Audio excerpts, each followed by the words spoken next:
ಕೋಗಳಿ ತಾಂಡದಲ್ಲಿ ಇಂದು ಬಂಜಾರ ಸಮುದಾಯದ ಆರಾಧ್ಯ ದೈವ ಸಂತ್ ಶ್ರೀ ಸೇವಾಲಾಲ್ ಮಹಾರಾಜರ 287ನೇ ಜಯಂತಿ ಭಕ್ತಿಭಾವದಿಂದ ವೈಭವವಾಗಿ ಆಚರಿಸಲಾಯಿತು.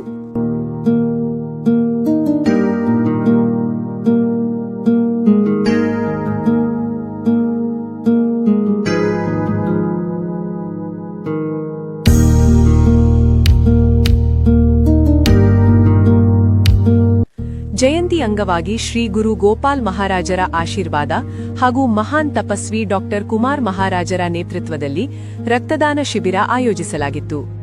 ಶಿಬಿರದಲ್ಲಿ ಅನೇಕ ಯುವಕರು ಸ್ವಯಂ ಪ್ರೇರಿತರಾಗಿ ಭಾಗವಹಿಸಿ ರಕ್ತದಾನ ಮಾಡಿ ಮಾನವೀಯತೆ ಮೆರೆದರು. ಇದೇ ಸಂದರ್ಭದಲ್ಲಿ ಸಿರುಗುಪ್ಪದಲ್ಲಿ ಶ್ರೀ ಸೇವಾ ಚರಿತಾಮೃತ ಪುಸ್ತಕವನ್ನು ಡಾ ಕುಮಾರ್ ಮಹಾರಾಜರ ದಿವ್ಯ ಸಾನ್ನಿಧ್ಯದಲ್ಲಿ ಬಿಡುಗಡೆ ಮಾಡಲಾಯಿತು.